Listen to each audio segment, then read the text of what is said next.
Welcome back to Tales of Two Bros. I am Angel, I'm Adan. and we can't have this Thor review complete without Kimberly. Hi. This is our marvelous review of Thor, Love and Thunder. Dinner. I don't know. Damn it. I forgot how it goes. I mean, Sweet child of mine. they did have a lot of Guns N' Roses. You're like Stevie Wonder. Oh, that's this. It's so lovely to be here today to review with you guys of Thor and Love and Thunder. There you go.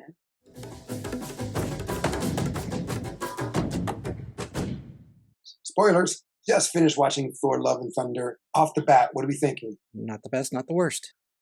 Oh, Really? God. Okay, we got some. Uh-oh. We got some disagreements here. Oh no. All right. Okay. Well, from the start, I have to say that, like Thor Ragnarok, the theme was with Led Zeppelin, "Immigrant Song." Here we had the theme of Guns N' Roses, "Sweet Child of Mine," and "Welcome to the Jungle." It was pretty much a Guns N' Roses theme, music theme story or movie, and I loved how they played it. Just like how in Ragnarok they used "Immigrant Song" to amp up the scenes, to get excited, to make it a little more, add a little more punch to it. They did that with Guns N' Roses songs. I like the fact that in the first two movies of Thor, Odin was narrating. Then you have Thor narrating the beginning for Ragnarok. Then you have Gorg being the 3CPO, if you will, telling the story of Thor. And we were seeing the first portion actually told by him. Yeah, he was narrating, and then the first portion, I was wondering, was like, everyone's talking funny. It's weird, like the dialogue, it doesn't seem right. It sounds very Broadway. And then I was like, oh, wait a minute, it's Korg. He's telling the story. But I thought also like Valkyrie was talking a little over dramatic. Her voice and the way she was delivering her lines was very like over the top. But that's how she was in Ragnarok too, in a very like very warrior, very alpha way. Yeah, but she also was, her accent that she was trying to come through was very overly Same accent she had in the movie Ragnarok. Okay. It was just so real quick before we go into the movie, the main villain, or the God Butcher, you know more about him than we do. So I want you, for those who are joining us for the first time, who are not sure about Gorg, can you just give a quick synopsis of him? Because I know he's connected to Venom in the sense of the symbiotes. Correct. Especially with the Thor, the sword that he was wielding. So in the comics, Gorr the God Butcher was very close to how they introduced him in the movie. So he was on an alien planet. His species worshipped his god. The planet was going through like a severe drought. His people was dying off. He lost his wife, his child. They all died, and he was like the sole survivor. When he meets his god is actually different in the comic. So here he meets him on like the Oasis. The god had vanquished previous wielder of the Necro sword, and they were celebrating. In the comic, they pretty much like landed like in a meteor fashion in a crater. The god and the previous wielder of the Necro sword were pretty much just killing each other, realizing the gods were on their own, like doing their own thing, not really caring for their people. He takes the sword and kills his own god in that manner. So it wasn't choosing to kill his god out of self-defense, on top of which of realizing the gods are pretty selfish. It was more like taking all that pepped up anger and rage from the loss of his family, and then his god was already weakened, and he just finished him off. And the thing about the sword is every god he kills gets him stronger. He changes more. And gets more abilities. That's one of the reasons why he goes through doing his own thing of killing each god. Real quick, because you're saying here, and it's similar to Jane Foster getting weaker because that's also in the comic Thor. Too. So is that with him as well? So is it eating him up as well? Is it killing him? Technically, in the comic, no. In the movie, they treat it more like a curse. The sword is kind of sentient, but it bends the knee to the wielder. At one point, Thor gains the sword in the comic, and he uses the sword with Mjolnir to kill Gorr, or attempt to kill Gorr. So there are differences in it. But he does create shadow monsters and shadow creatures out of it. In essence, the sword is like the first symbiote. It's a weapon that was built by the god of symbionts, Null. He used it to kill Celestials and other gods. So, do you think that was Null on the ground?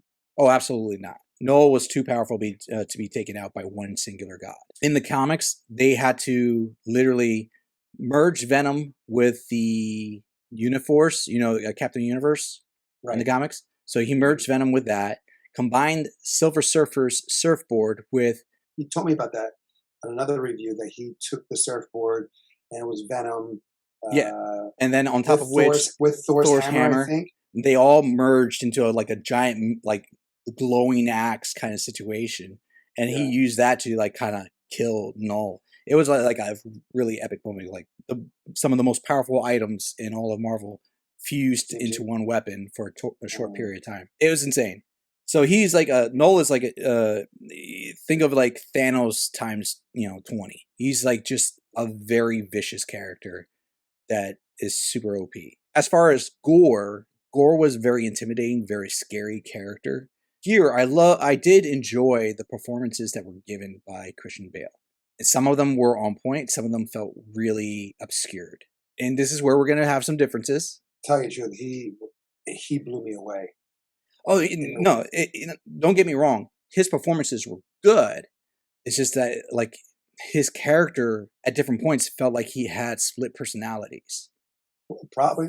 Yeah. It's probably the curse of the sword. It's probably that he was dealing with. Okay, so the origin of Gore in this movie, in the opening scene, from what you're telling me, is pretty close to what it was, in the sense that he was praying to his God because he felt that he will be saved. Him and his daughter will be saved. It was what his people would do. Is right, and then he gets forsaken, if you will, and so when he realized that they would not be saved, or he would not be saved, because he was pretty much all of his species. He was left. All that was left of his species, excuse me.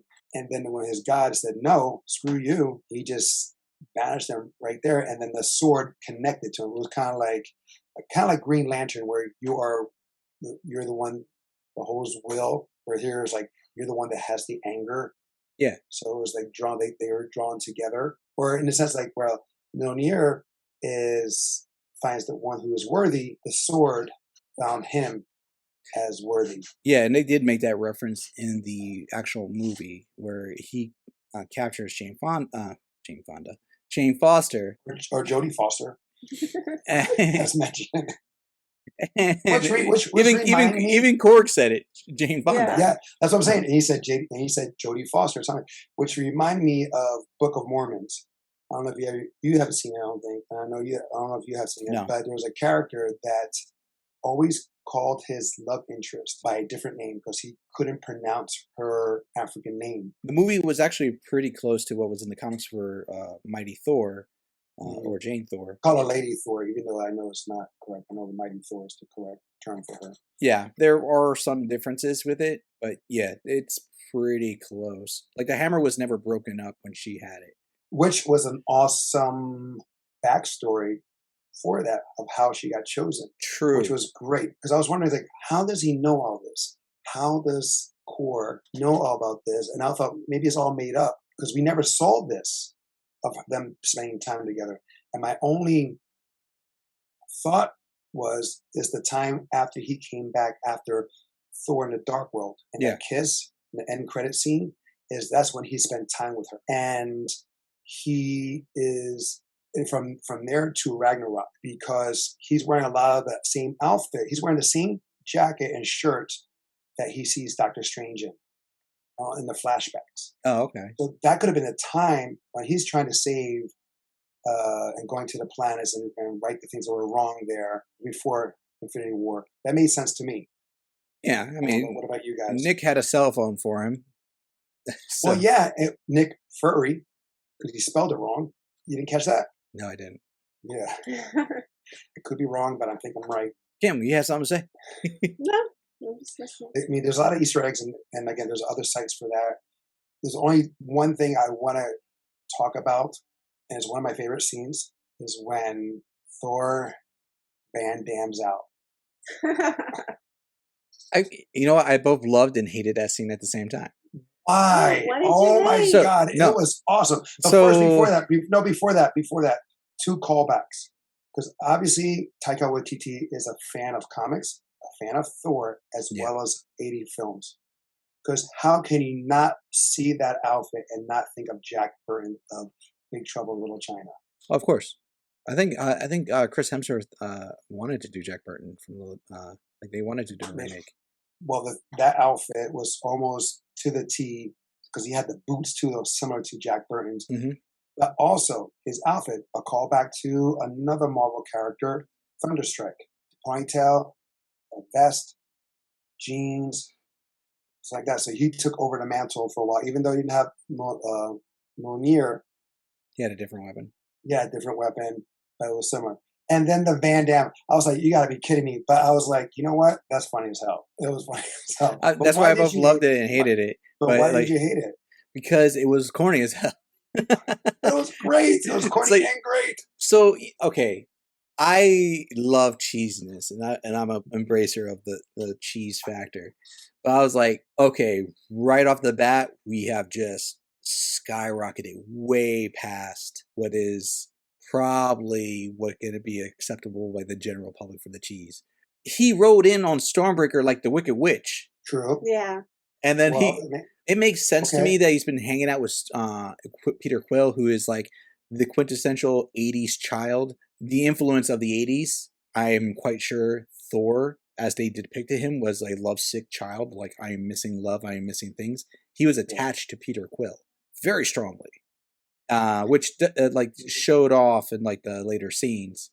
So it makes sense at that point. But it was super ridiculous, and I was like, "Oh!" But what you're not really saying, what a specific scene that you found cheesy. No, that scene was specifically cheesy when they show the split. When he's doing the split, he's like, and then he's looking at them. He's like, ah! That's why. And to me, I think that was hysterical. I was like, it's funny. It's funny to me for a lot of reasons. Yeah, aesthetically for the film, I just think it was a little bit too much. Right. Did I laugh? Yes. Okay. So the thing is, like, what we're seeing here is that the movie basically is an origin story of the title. Yeah. Because again, we're hearing the story throughout, or the narration of the story throughout by Gore, who is gay, which is okay. Is whatever, it's like, oh, okay, so that's how they're. Well, they don't say that he's gay. They say that's his species' choice. Like, I don't even know if there's females of his species. Well, okay, but it's similar to the Orville. Yeah. There's a species there also that is male species together, and they spend time, and then another child is formed by their bond, what have you. So the same thing here, and he meets Dwayne. He meets Dwayne with a mustache. I don't know how that's possible, but he has a mustache. And it's got his Nini Nani. Yeah, which we saw at the Zeus's pre-orgy fest. Oh, and that goes into ours later to the after credit scene, which we cheered. Even though, okay, before we go even further, the audience, was it packed there for you? I saw the movie at 10:45 at night. It was a decently filled theater. But there was plenty of seats to move around. We just saw it at like a 1 o'clock? Mm-hmm. 1 o'clock showing.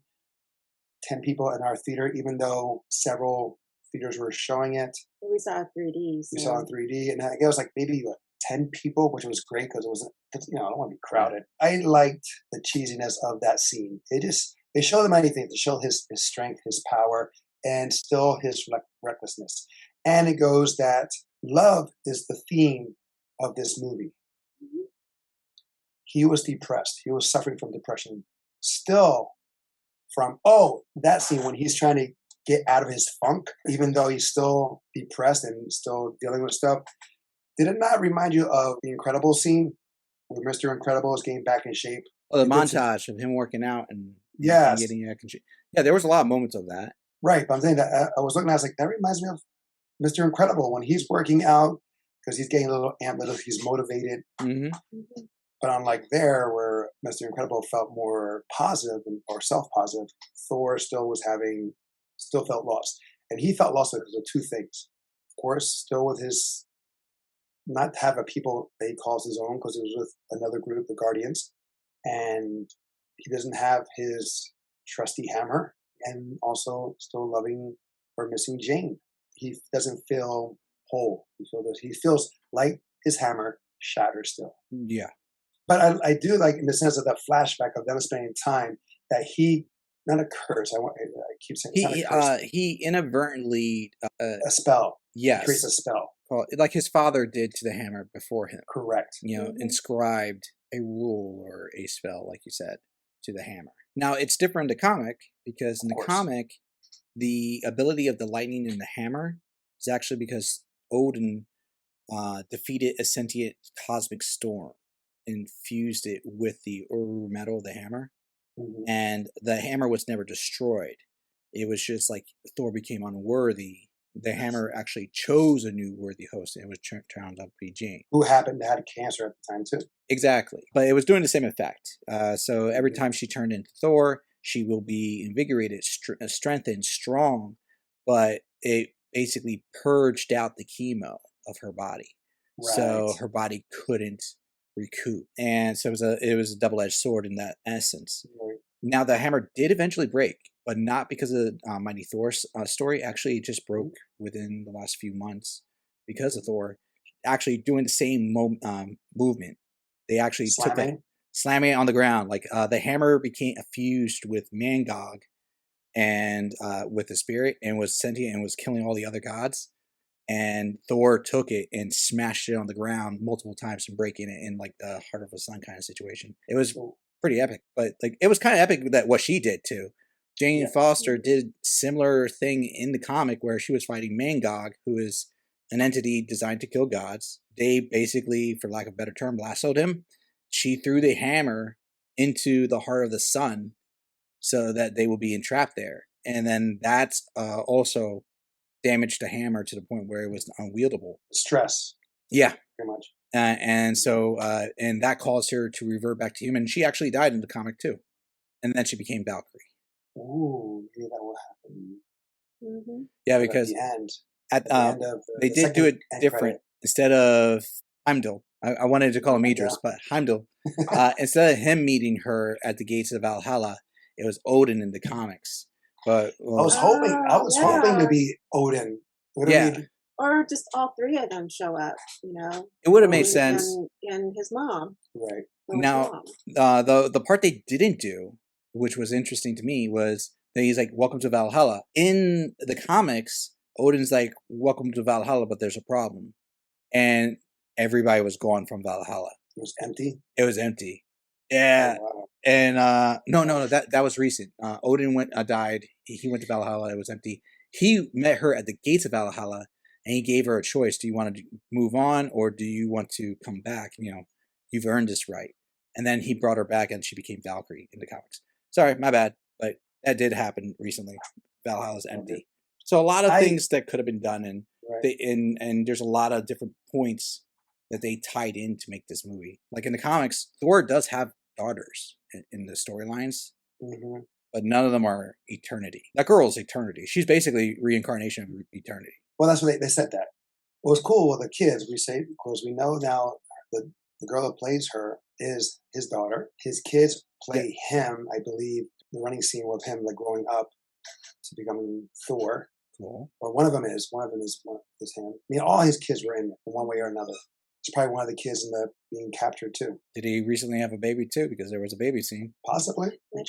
Cheap child labor. Why not? Whole family. Were the goats his too? Oh, talk about the goats. That's also That's also a thing in the comics. He has 2 goats. Oh yeah. Well, and did they scream like they did? They scream, but they're super powerful. They're like stupid powerful. Well, the thing with that though, it was becoming annoying at first because I believe that you were taking it from that. There's a meme of a goat screaming.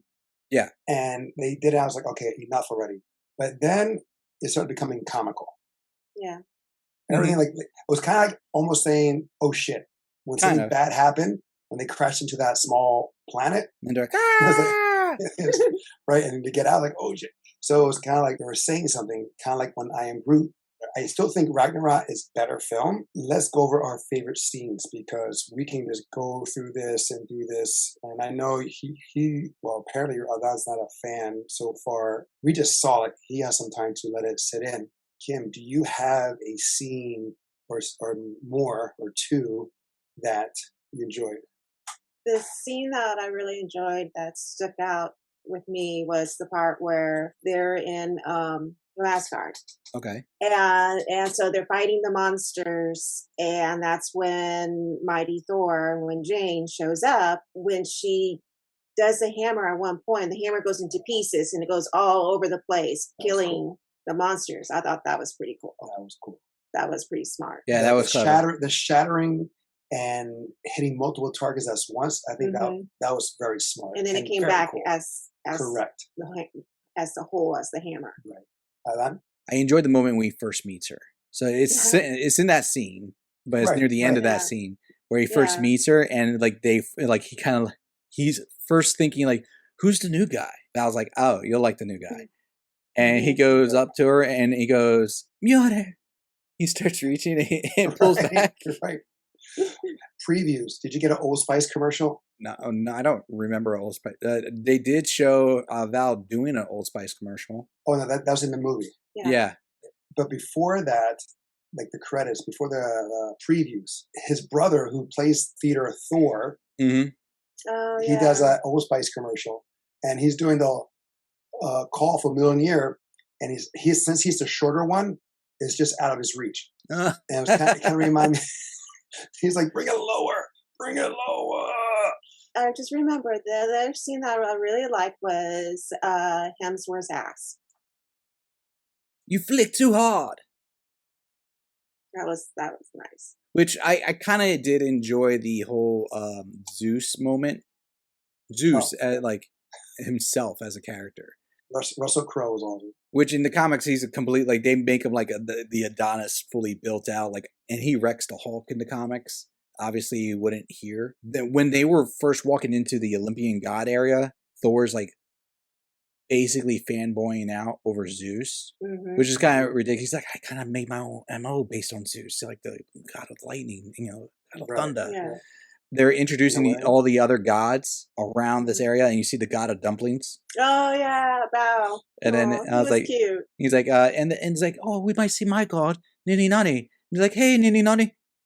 And then like you see all the other gods, and you do see some like actual deity god figures like around there. I was trying to watch. I was like, wait, there's so much. That's where you have to kind of put it on slow-mo. Yeah. So you can catch each one because they're like all in the stand, so they're like on top of each other almost. There was a lot of good moments in that. Honestly, I think for Christian Bale, I gotta give him a scene. The scene when he's scaring the kids. Yeah. His eyes all yellow, popping out like headlights. Yeah, and he's coming out from the shadows. He's like, "Oh, you like your stories?" And let me introduce you to a friend of mine. And he's like just tormenting these kids.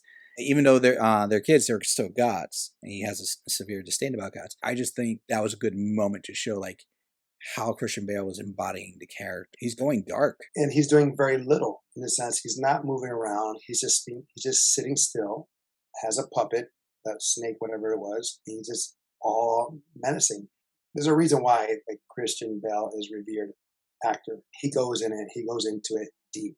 The only thing I would like that Christian Bale to do though. Let's get rid of that mole. I thought it was like a skin tag or something like that. That's what it is. Yeah. Skin tag, mole, whatever. But he's been having it forever. I know now it's part of his look, whatever you want to call it. But it was just like, sometimes it just sticks out. When he sees his God, right, and he's pleading with him, he flipped him over. The tag is on the right side of him. But on that scene, the tag is on the left side of him. And I'm noticing, I was like, well, why is it flipped? Maybe there was like an editing mistake, or they did a makeup wrong. Because no, they can't change the makeup of a tag. It's there. No, that's what I'm saying. Like they did because he has like these things that come down to his eyes and whatnot, and like so maybe they did that wrong and they needed to flip it, and it's just easier instead of redoing the scene. For me, though, there's not really one specific scene. The opening fight scene with Thor on that planet to save the church, their church. I think that was great. I thought very comical, very exciting. It gives you a feel of where he's at. But when Stormbreaker is getting jealous because he wants his old hammer back, Stormbreaker will just like ease in. I gave that a pass because I'm like Stormbreaker is fused with Groot's arm, which they show it can still grow. That's in the first scene. So I'm like, personally, I feel like there has to be some level of sentience there because of that. So that makes sense to me. Do you think it's the branch? They're fused together. So like they're one and the same. But that's my personal rationalization of it. Either way, it's a cute thing that they have, and it becomes more of the running joke than him and Jane.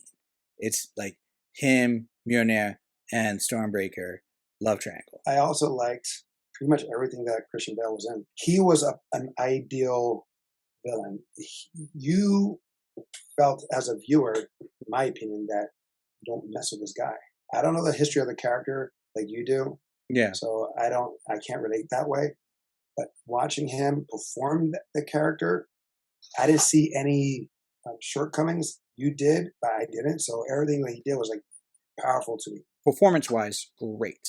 Story-wise, for the character of Gore, they nerfed his character a lot. What's the biggest nerf? The ending, like how he was perished and the Necrosword was destroyed. That definitely wasn't like how it was done in the comics.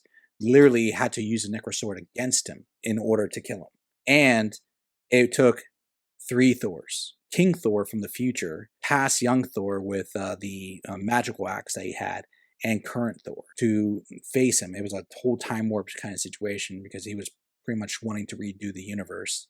As creepy as he was Christian Bale like pulls out those things out of that character with the script. Like he captured Thor at one point and he's like threatening to torture Thor, and Thor's like, do your worst. He's like, yeah, I was told that once. And I was told I wouldn't break the god of torture. A couple weeks later, he broke. And kind of situation like that. He's like, he literally tortured the god of torture and became good at it. And like, that's his MO. He's like, he doesn't care who or what you are. If you're a god, he's going to kill you. That's his whole purpose in life. Not because of a curse, because he's just done and he feels like the universe is better without. And so he's definitely just like this super dark character. The reason why it didn't feel as threatening when you have that comparison. So for you, not knowing the character in the comic, it helps. Now, from going from there, any scenes you didn't like? Like I didn't think they need to bring back the actors after the first time they showed the actors, like the Shakespearean actors, and then they came back for the Valkyrie. Like, should we do the acting again? Like and retell the story. Small moments like that. There were like little nitpick moments. I would say they could have chopped out easily. It was just like it was like forced jokes that didn't fit. You talking about when after the attack? After the kids are kidnapped, yeah. Right. Yeah, I can see that. I would have liked to it if McCarthy was doing it instead, because we've seen those guys already, right? So to have her and getting involved and asking about what to do, maybe that would have been better. Yeah. Okay. Or just not have that. I wish they had more of the Guardians. Yeah, I'm okay with that. I honestly was not a fan of the scene where they introduced Sif. The way they were talking. Yeah. That was like, what? That's because Gorg was talking. He was telling a story. But then it was them talking and whatnot. Right, because he was right there listening. So the way they were talking is from what he heard or how he heard it. Because after that, when the time became present or current, their talking was very natural. Okay. It wasn't so like I'll have to rewatch it to be sure about that. Because like the whole point was like, she'll let me die so I can go to ask like Valhalla, and she starts passing away. He's like, well, and she goes, yeah, exactly. Can't be just dying. You have to die in battle. Yeah. She's like, oh shit. Right. And then she's like, your arm will be in Valhalla. Right. That's what made sense to me, because the language, the way they were talking, the way that Peter Quill was talking did not make sense, because he doesn't talk like that. He talks very natural, very off the cuff, where here, like, it felt like it was Gorg was saying from memory to the best of his knowledge. Okay, well, if I think of it like that, then a lot of those scenes I had an issue with seem a lot better. Right, because I was having issues too. I was like, this like, writing is terrible. Like the whole Van Damme moment, that could have been Gorg and embellishing. True, very true. Because again, we come into it after the origin of Gore. This changes the whole perspective I have on the film right now. You're welcome. That Damn. because again, Gorg is narrating the story of Thor, the god of thunder, and so we're as an audience are now starting to first listen, and then now we're seeing what he's saying. Yeah. For me, bad moments or they could have done without. As of right now, no. Oh, you agreed with me about the extra act that part. It About wasn't the really, actors, yeah, the actors in the wanting to do shelter. reenacting the attack. Yeah, I mean, It wasn't really needed. Yeah, but I didn't mind it either. True. Okay. It wasn't like, why? There wasn't any major scene that would have been that was like, Why is this here?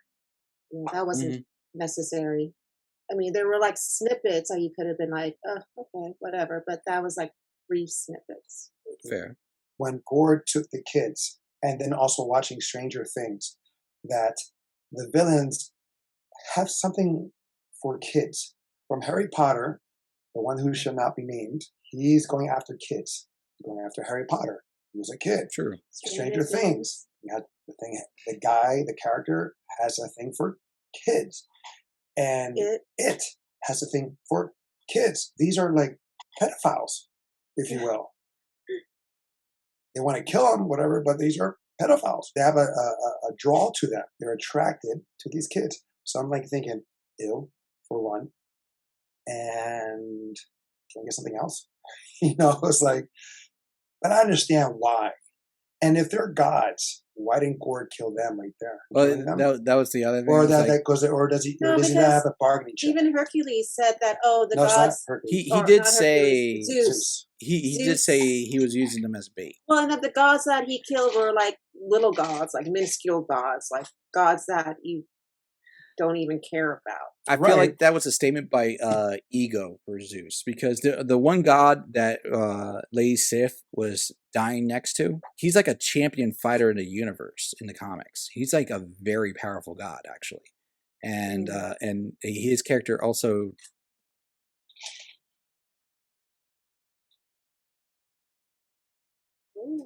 A few moments later. They disbanded. So Grant's like, hey, I want to be if there's a hand, let me see a face. Let me show you my face. Yeah. No, but the whole point is like that one god character was killed off in the comics to emphasize how powerful Gore is. Right. Like he's killing off like a Leviathan-sized character. Mm-hmm. I think that was because like Hercules showing his ignorance. Not Hercules. Zeus. Yeah, I agree. Zeus. That's what I was saying. His ego, as it were. Yeah. But now, speaking about Zeus and Hercules, were you or were you not excited that Hercules made an appearance? I was excited, but at the same time, they flashed him so fast. I'm like, did they just CGI him in there? Like, is that actually his build and face? Because it looked fake because it was so quick. Right. It is CGI because Brent Goldstein. Oi, I'm Roy Kent. You remember? Ted Lasso. Yeah, see, I that told dude. You. That's the dude. Aren't you glad you watched it now? Yo, that was definitely CGI because he's like 3 times larger than he is in real life. Oh yeah, yeah. His build, but it was great, and I am so happy for this guy to get it. We were like screaming our heads off when we saw that. The 10 of us in the theater were like, yes! I think more because it was Hercules making an appearance in the MCU, but we were excited because who was playing Roy Hercules. Kent. Yeah, right. It was Roy Kent, and we were like, yes, he's gonna be in it. Good for him. He's gonna kill it. I mean, he does have a face that would fit for like Hercules' character. When you look at it, I have the Hercules figure and the attitude too. Right, but the thing is, like, there was talks of getting Henry Cavill to play Hercules, and he's Superman. Well, it's not that he's Superman. It's like he's also Superman, and he's also like the character from The Witcher. Yeah, he's The Witcher. Yeah, and I'm like, I'm done with having actors being recycled through all the lore and stuff like that. I was like, I'm done with that. They did it with Chris Evans. They did it with Sam Jackson. They did it with, they did it with so many other people. Carl Urban. Angel just wants to give other people a chance. It's like, give other people a try. Yeah, there are so many talented actors out there. I don't want to see Henry Cavill play another superhero. Like, or bring in some fresh meat. yes, and they in, did that with Brett Goldstein. Yeah. And I'm so happy about that because he is good. He can encompass that character of Hercules and says if he's going to be arrogant, he's going to be like chip on his shoulder, or he may take it to another route, which we all would love to see. So I don't know. I mean, Hercules So is a character in the comic who is extremely egocentric, arrogant, and at times very, I guess, crass or anger. Like had anger management issues too. You could have played him. Yeah, bro. In the comics, he was similar to Thor in a way. He liked the party, like not Thor in the sense of now, but like party Thor. He was young Thor. He was in a lot of ways young Thor, like arrogant. Fight, Thor. Party, drink, sex, fight, drink, sex. Like just on repeat. It was just redundant. Now here, what we saw, it didn't seem like that. It seemed like these guys, like this Hercules, listens to Zeus. He was all of like 2 seconds of what we got to see of him. But true, but the way he appeared, bending the knee to Zeus, right? And what was there's another credit scene? What was the second one? That was the one we talked about with Valhalla. So that's cool too, because then it's like there's possibility of Jane Foster continuing. Now I will think possibly a series on Disney Plus. Yeah, if she turns into a Valkyrie, I think that'd be cool. I don't think it'll be good enough as a movie. Because I thought she was cute as Lady Thor. Not like she was pretty, but I mean like her portrayal of like how like she's trying, like her energy and like as a character was cute. I would like to have seen her learn her abilities. It was just more like she was going off the cuff, and then she kind of knew everything. I was like, that's kind of convenient. But maybe Valkyrie shoulder a little bit here and there. We don't know how long exactly she was at the New Asgard, to be precise. Right. Oh, before anything else, I would also like to say the children gained the power of Thor. Oh my God, yes. Okay. Did you or did you not think the same thing I thought? Depends. What did you think? Shazam. Oh, it was definitely a Shazam moment. And some people were like, how's that possible? He couldn't do that before. The argument said that it's because of Zeus's lightning bolt, because you see it split, it does all these other things, so he's just combining his magic with Zeus's magic. It's not that the kids were worthy, it's like it's his words were specifically saying like they pick up their weapons, they join this battle, let they be worthy, something along those lines. For a limited time. And they puts like a clause like for extremely limited amount of time. And then he's saying that into the lightning bolt and then passes them the power of Thor. And you see the cutest one. With the bunny. With the bunny. And she's like, ah. Yeah, I did like that. It was cute. In our last review of Ragnarok, you're like, how does Thor and Heimdall do that? We never saw that before. It's Heimdall's power. Well, no, that he taught Thor. But it's really being executed through Heimdall. And his son is the one that's executing it, really. That's why he had to be his son's name is Axel. Well, that's what he called himself. Astrid. Yeah. His son's name is Astrid. Astrid, but he changed it to Axel. He's like, because of the Guns N' Roses. Your father gave you a strong Asgardian name, and I will not dishonor your father. But it's Axel. It's Astrid. Axel. It's like, just give him Axel. He's like, okay. But in Ragnarok, only Heimdall and Thor can communicate. No one else saw Thor, correct? I don't remember. Because here, all the kids could see him. Yeah. And I felt that kind of weird because I thought it was only a bond between Axel and Thor that only Axel can see. And I don't remember in Ragnarok that when Thor showed up with where Heimdall was at, that everyone could see. I want to say only they could see each other, but maybe it was just a revision that they did. Well, the other question is, when did Heimdall have time to have a kid? Hello, he's like 3,000, 4,000 years old. There's plenty of time. Well, but if he was the guard of yeah, but he has all powers. Yeah. Oh, so he's off on the weekends. I thought that was like a 24/7 job. He has to eat. Technically, it seemed like it was. Drink. He has to take a shit. Okay. Once in a while. And have a kid. Yeah, a happy wife. Yeah. Okay. It's all good. Oh, and the other scene that we had to talk about. When Jane dies. Oh my gosh, she cried. Oh, you cried when Jane died? She literally cried. Well, because it started with with the daughter coming back. And I was like, okay. And I know people were asking like because this came out later. I saw people were asking like, why couldn't Thor wish for Jane to be alive? It's because you get one wish. The first person who reaches eternity gets that wish. That was Gore. Right. That's why he couldn't save Jane. What I liked about that scene is that Thor reminds Gore, without him realizing it, about his daughter, because he was so bent on destroying the gods because he was forsaken by his god. That he says, "I'm just going to go." And then again, you could say that the sword also to go Corrupted after him for that. Yeah. Right. death and destruction. Right. And so when Thor told him, I'm not gonna fight you. I'm not gonna waste this moment fighting. You won. You got it. I choose love. I choose to spend her last moments with her. You can bring her back. That was like a revelation for him, for Gore. Mm-hmm. Mm-hmm. He does that wish, and then you see his daughter, or you see love be born or be reborn. Mm-hmm. Yeah. And then you see Jane die.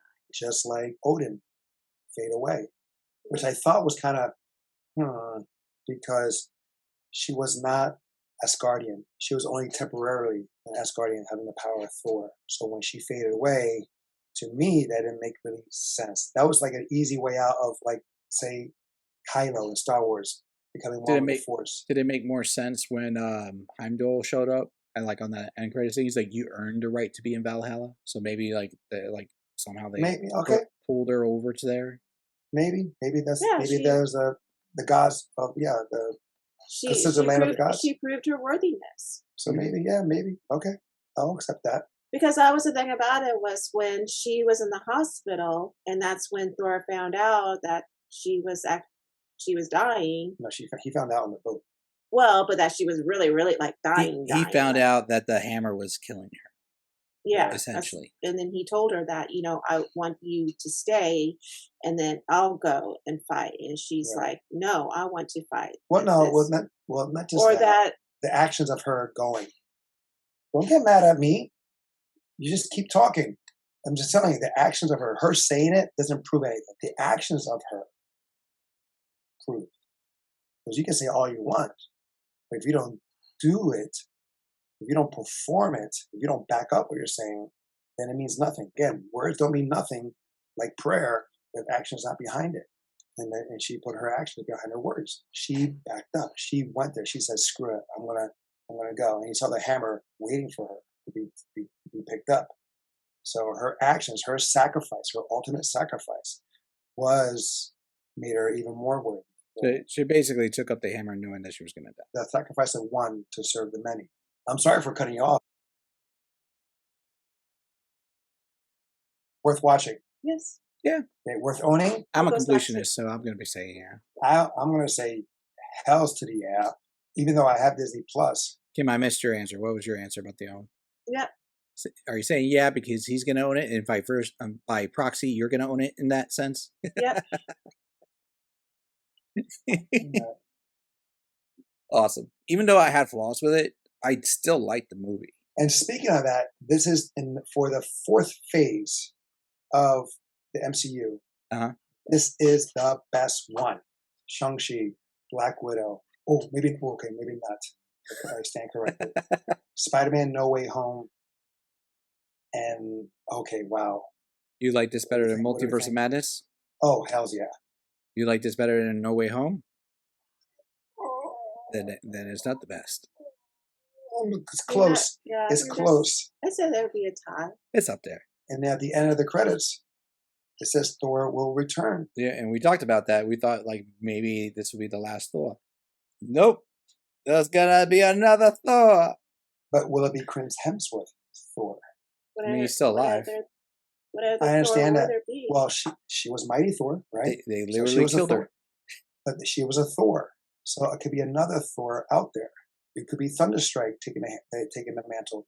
It could be there are other Ray Bill. There are other Thors in the comics. So there is War Thor, who gets a hammer from a multiverse. He gets the Ultimate Thor hammer, but they killed his character in Ragnarok, so that's a no. Beta Ray Bill, yes, they hinted at Beta Ray Bill because you see his face in Ragnarok. Right. So there are potentials for other Thors. And you can make the argument about Love becoming Thor. You know, she's literally got Stormbreaker. She could take up, you know, the Thor's hammer. I will say this. In the comics now, the hammer is broken like it is, but the only reason it's fused together is because instead of using the cosmic storm entity to give it the power, is actually the spirit of Odin inside the hammer. Oh wow! Which at first, when I saw the hammer broken being fused back together, I'm like, oh, did they just do the whole Odin thing? And now that Odin's helping Jane, but no, they didn't. Would have been cool. Yeah. You hear Anthony Hopkins' voice talking to Jane. Oh, dude, that would have been awesome. Been hot. That would have been hot. Oh, the monsters were made by children. Say what now? I heard somewhere that the shadow monsters were actually drawn up by their kids, like Waititi's kids and Thor's kids. Like they drew up what the monsters would look like. That's why they don't look like they look weird and like they come out certain ways. So they were like originally designed by kids. Huh, that's interesting. Totally works because it makes sense, you know. Because it could be in a way that it comes from their imagination too. Mm-hmm. The shadow beasts come obviously they come from their imagination, but in a sense that in the film, the character's imagination that's manifesting. True. I just like it was just really cool where Gore embraced the shadow, the sword coming out, him going in and using it to his advantage to travel. There's one thing that I wanted to bring up was the fact that how they used Asgard as a theme park. I thought that was pretty. It makes sense. It Very really busy. does. Yeah, where how they had like the cruises out there coming in with all the people, you know, the tourists. Right, and then you can take a ride, a magic ride on the boat. So they had the seatbelts on. Yeah, and they literally make a rainbow bridge with using Stormbreaker. And that reminded me of Santa Claus, as the goats, as the deers, and the boat as a sled. It just did. I was like, you just all of a sudden have Rudolph be like, ah! Christmas in July. Yeah. And at the end of the month, season 2 of What If comes out. Would that play into, or will this movie play into that somehow, some way? Like, will Jane Foster not die in another reality? Right. Will still be Mighty Thor. Could be. We don't learn her last words. Like she says, like, "This is my last." Oh, that's right. She whispers into him. He doesn't even say it with at the end scene with Love and Thunder. They don't say nothing like a catchphrase, right? Right. So next time you watch it, and now you know that in the beginning, the first half of the first act. I'm just gonna think of the entire movie being retold by Gore. Oh no, you can't do that because the talking is different. Trust me, the talking changes after Lady Sif is returned or rescued. The bird people were like basically bikers, and like for the D&D people in our audience, they're basically like Aarakocras, which are like this bird species. Like what? Come again? Aarakocra. That's how their name is spelled. They're basically like birds, like with small beaks and whatnot, and they're like angry birds. They're pretty much. That's all I was envisioning, like these little bird creatures. A lot of times you use them for monks or fighters. So I'm like, just these bird creatures on motorcycles running in. Like, there's no other species I can think of in like Marvel or D&D that would fit the description. So I'm like, oh, they're not speaking; they're just going. Oh, but though, did you notice it though? Like the one, I think main one that was shooting the gun on the. Oh, he comes in like this. He's like that. He does this when the music kicks in, and he goes, "Rock on!" And then he's like, ah. That was awesome. I was like, okay, that what I liked. It kind of reminded me of Dark Crystal. Because they were birds. The way they looked a little bit, it was kind of that because they're a little creepy looking. Come on. Yeah. Yeah, but Dark Crystal, they were like skeletized vultures mixed with turtles. I understand that, but still, that little, I can't say Fraggle Rock. It doesn't remind me of that. It reminds me of Dark Crystal. I'll give you, if anything, I was thinking about the little fire guys from Labyrinth, the red guys. That's true. Yeah. Thank you so much for joining us. This is our marvelous review of Thor, Love and Thunder. I'm Angel. I'm Adan. And I'm Kimberly. Love you guys. Love ya. Me too. A few moments later. Real quick, something I almost forgot about one of the scenes. I think it makes a lot of sense too. Do you remember when or Jane Foster, like, how long has it been? 3, 4 years? That to me seemed like was part of the blip. Blip happened 5 years. Was she part of that blip? Are the Oh, because people her time it's shorter. yes, right, because 3, 4 years and then 5 years from the blip would match pretty much. Or I'm just thinking it just makes sense in the sense of this MCU timeline and the things that happened. I mean, your theory.